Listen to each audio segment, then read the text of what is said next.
Welcome welcome back to Mitra a story নিটারের ফ্রাইটিং ফ্রাইডের আর একটা এপিসোড নিয়ে চলে এসেছি।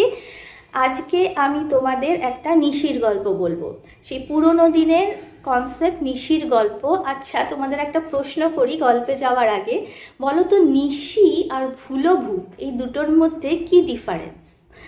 আমিও খুব কনফিউজড ছিলাম। তো এখন যেটা পড়াশোনা করে বা লোকের মুখে জানতে পেরেছি সেটা হলো নিশি আর ভুলোভূতের মধ্যে মেইন ডিফারেন্স হলো নিশি রাত্রিবেলা বেরোয়, আর সে মরা মানুষ বা জীবিত মানুষ যে কেউ যে কাছের একদম তারই গলা নকল করে টেনে নিয়ে যাওয়ার চেষ্টা করে। আর ভুলোভূত মূলত সকালবেলা বা বলবো যে দুপুর বেলার দিকে বেরোয়, আর সে কিন্তু শুধু জীবিত মানুষের গলা করেই টেনে নিয়ে যাওয়ার যায়। তো নিশির কনসেপ্টটা হলো রাত হয়ে গেছে, অন্ধকার, চারদিক সুনসান, হালকা হালকা সেই কুয়াশা ভেসে আসছে, সামনে যে আছে সে তাকে দেখা যাচ্ছে না, কিন্তু কি একটা যেন আছে যে তোমায় ডাকছে, তোমার পরিচিত বা প্রিয়জনের গলা করে, সে মৃত হোক বা জীবিত হোক, এরকম একটা মাইন্ডসেটে আমাদের ভাবো। আর ভুলোভূত খটখটে দুপুরবেলা, চারদিক শান্ত, সবাই ঘুমিয়ে পড়েছে, মানে ভাত ঘুম দিচ্ছে হয়তো, দোকানদাররাও বন্ধ করে খোলেনি, খুলতে দেরি আছে, বন্ধ করে চলে গেছে খেতে। এরকম সময় হয়তো কোনো কাক ডাকছে বাইরে কা কা করে। এই সময় তুমি হয়তো পড়াশোনা করছো, নিজের মনে খেলা করছো, কি এখন রিলি দেখছো, হঠাৎ করে তোমার মনে হলো তোমার কোনো প্রিয়জন তোমায় হয়তো ডাকছে যে বাইরে আয়, খেলবি কি, বাইরে আয়, দেখ কি এসছে। সেই কথা শুনে যদি বাইরে বেরো, ব্যাস, তাহলে বোধহয় আর ফিরে আসা হবে না। তো এইটাই হলো ভুলোভূত আর নিশির ডাকের ডিফারেন্স, যেটা আমি জানতে পেরেছি। তো আজকে যেরকম বললাম তোমাদের, আমি শোনাবো একটা নিশির ডাকের গল্প। গল্পটা অনেক পুরনো। গল্পটা একটি বিবাহিত মেয়েটির নাম পাপিয়া। তার বিয়ে হয়েছে গ্রাম থেকে অনেক দূরে একটি শহরে। এবার যেরকম হয় তখনকার দিনে মেয়েদের অত বাপের বাড়ি যাওয়া পছন্দ করতো না শ্বশুর বাড়ির লোকেরা, বা কনসেপ্টও ছিল না, সে হয়তো নিজেও যেত না, কারণ কি বিয়ে হওয়ার পরে তাকে শ্বশুরবাড়ি থাকতে হবে, শ্বশুরবাড়ির কাজকর্ম করতে হবে, সেটাই সে মেনে নেয়। তো যাই হোক, মেয়েটি একদিন মানে জামাই ষষ্ঠীর ঠিক আগে আগে তার শ্বশুরবাড়ির লোকেদের বলে যে সে গ্রামে যেতে চায়, তার বাপের বাড়ি। তো শ্বশুরবাড়ির লোকেরা একটু অসন্তুষ্টই হয় যে এই সময় কেন, কিছুদিন পর তো জামাই ষষ্ঠীতে তুমি যাবে তোমার বরের সাথে। তখন সে বলে না না, আমার দেওর যে আছে ওকে নিয়ে যাই, ওর নাম বাবু, তো ওই বাবুকে নিয়েই যাই আমি। বাবু ওর থেকে, মেয়েটির যদি 16-17 বছর বয়স হয়, তখনকার দিনে তো আগে বিয়ে হতো, 16-17 বছর বয়স হয়, তো যে বাবু তার হয়তো ওই 12-13 বছর বয়স। তো ভাই বোনের একটা সম্পর্ক তৈরি হয়েছে ওদের। তো বলে আমি ওকে নিয়েই যাই, কেন কি আমার মাসিমার কথা খুব মনে পড়ছে। তখন বলছে মাসিমার কথা কেন মনে পড়ছে, ঠিক আছে গিয়ে দেখা করবে। তো সে বলে যে না, আমার মাসিমা আমাকে মানুষ করেছে, মায়ের থেকেও বেশি সে, আমরা অনেক ভাই বোন ছিলাম, তো মাসিমার সাথে তার অ্যাটাচমেন্টটা এতই বেশি ছিল, সে আর থাকতে চায় না বাড়িতে, সে যেতে চায়, মানে অনেকই বায়না করে। তখন বলে ঠিক আছে তাহলে তুমি বাবুকেই নিয়ে যাও, কেন কি বড় ছেলে মানে ওর যে হাজব্যান্ড সে পরে তাহলে ওই জামাই ষষ্ঠীর সময় যাবে, গিয়ে দুজনকে নিয়ে আসবে। তখনকার দিনে তো পড়াশোনার অত চাপ যে মানে স্কুল কামাই করা যাবে না, সেরকম ব্যাপারটা তো ছিল না। তো বাবুও যেতে রাজি হয়, সেও বৌদির সাথে যে দিদি দিদি করে ডাকে যার সাথে যাচ্ছে। এবার তারা যখন তারা একদম মানে গ্রামের কাছাকাছি এসে যায়, তখন চারদিক ঘন অন্ধকার করে ঝড় আসে। আমরা সবাই জানি জামাই ষষ্ঠী জ্যৈষ্ঠ মাসে, আর ওই সময় তো ঝড় জল হওয়া খুবই স্বাভাবিক, তার আগেই তারা গেছে। তো এত জোরে বৃষ্টি নামে যে তারা আর এগোতে পারে না, তারা ওখানে একটা চায়ের দোকানে আশ্রয় নেয়, আর 2 গ্রাম পরেই হয়তো তার বাপের বাড়ি।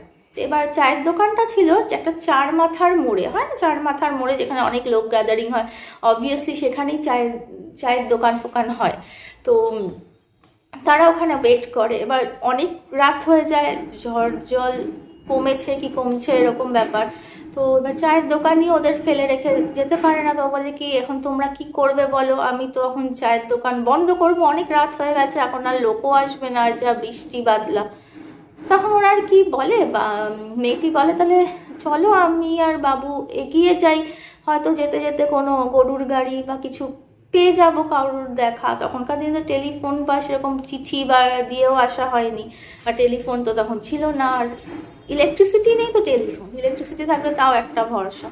তো যাই হোক, তারা যখন যেতে যায় তখন ওই যে চায়ের দোকানি সে বলে যে কিন্তু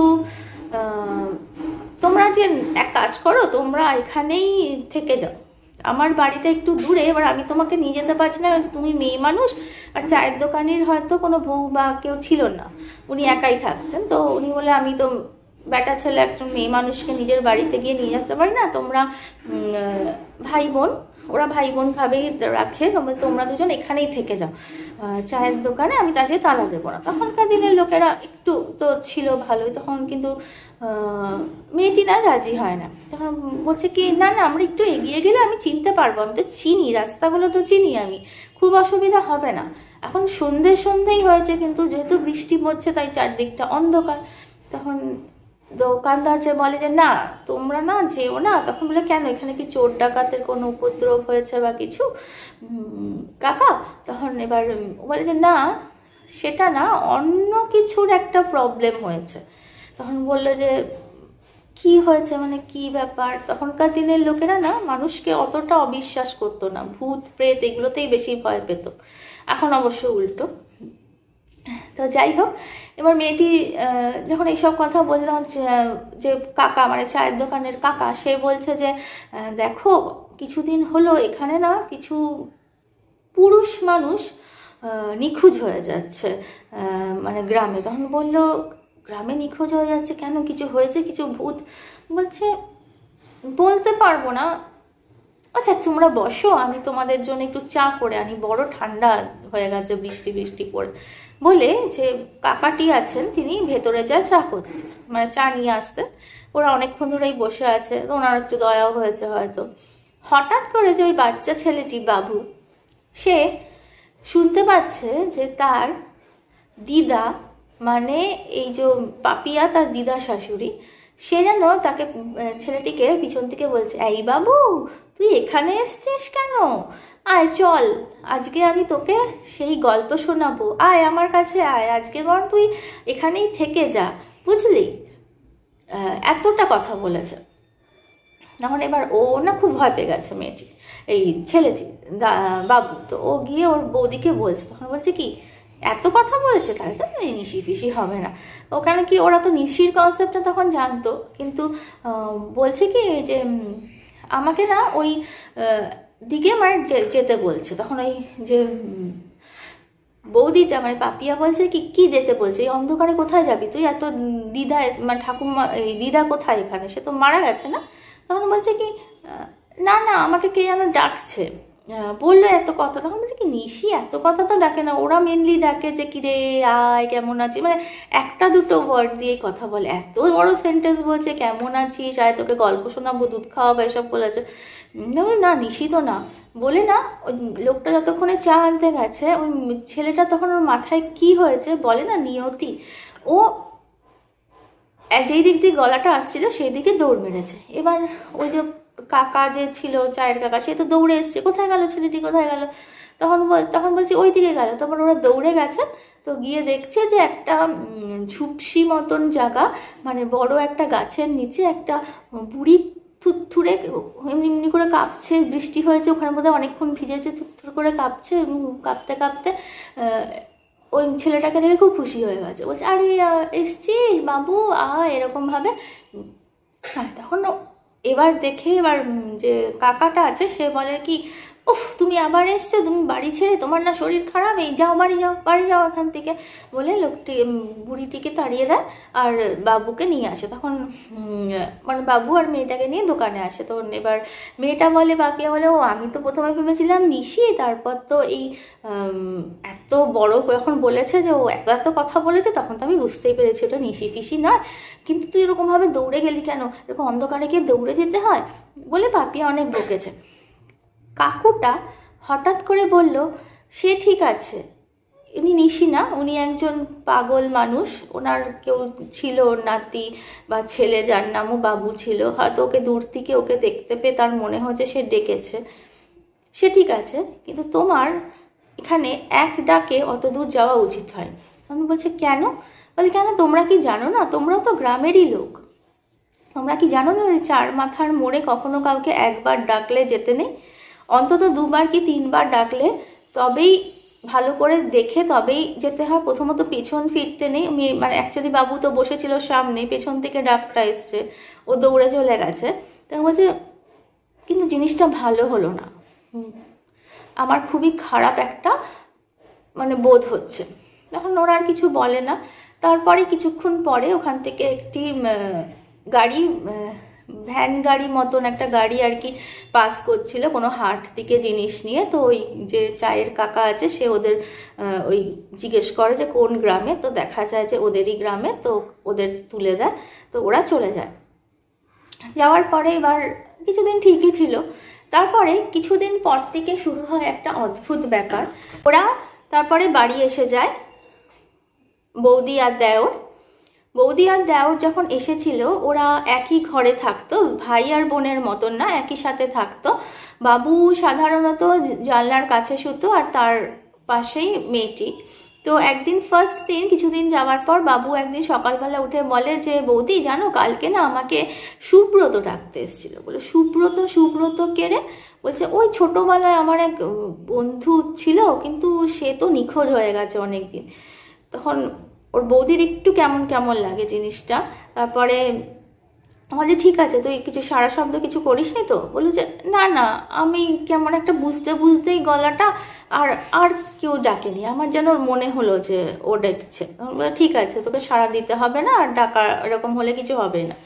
পরদিন নাকি ওকে আবার এরকমভাবে 2বার ডাকে, আর ওকে নাকি মাছ ধরতে যাওয়ার জন্য আহ্বান জানায়, কেন কি তখন খুবই বৃষ্টি হচ্ছিল সেই সময়। তো সে আবার পরদিন সকালবেলা উঠে ওর বৌদিকে বলে, তোর বৌদি প্রচণ্ড ভয় পেয়ে যায় আর বলে যে না, তোকে আর ওই দিকে থাকতে হবে না, ওই জানলার দিকে শুতে হবে না, তুই এদিকে শুবি, আর কেউ ডাকলে পরে রাত্রিবেলায় ওঠার কোনো দরকার নেই, আর যদি বাথরুম পায় আমাকে বলবি।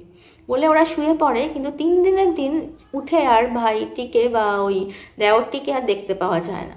তো ও যখন এই সব পুরো ঘটনাটা যখন থেকে হয়েছে সব কথা ওখানকার বয়স্ক লোকেদের বলে, তারা বলে ওই যে সেই 4 মাথার মোড়ে ও যে এক ডাকে ছুটে গিয়েছিল কারোর কাছে, তখনই হয়তো নিশির দৃষ্টি পড়েছিল ওই ছেলেটির উপর। তো তাকে তার মানে 2 দিন 3 দিন চেষ্টা করেছে, 3 দিনের দিন তাকে বাগে পেয়েছে, নিয়ে গেছে। তার প্রায় 4-5 দিন পরে কি 1 সপ্তাহ পরে ছেলেটির লাশ ওদের যে পুকুর পাড়ে থেকে ভেসে উঠেছে। তখন মেয়েটি রিলেট করে যে ওই যে প্রথম সেকেন্ড দিন বলেছিল যে নিশি ওকে ডাকছিল মাছ ধরতে যাওয়ার, ওই দিয়েই বোধহয় ওকে ভুলিয়ে নিয়ে গেছিল। তারপর তো মেয়েটি যে পাপি আসে, বাড়ি ফিরে আসে, তাদের বাড়ির ছেলে মারা গেছে, সে তো অনেক গল্প, অনেক যন্ত্রণা হয়তো তাকেও সহ্য করতে হয়েছে। তো যাই হোক, এটাই হলো একটা নিশির পুরনো দিনের একটা গল্প। আশা করব তোমাদের গল্পটা ভালো লেগেছে। ভালো লাগলে লাইক শেয়ার কমেন্ট করো। আজকের গল্পটা একদমই ছোট্ট হলো, এরপরে আরও বড় গল্প নিয়ে আসার চেষ্টা করব।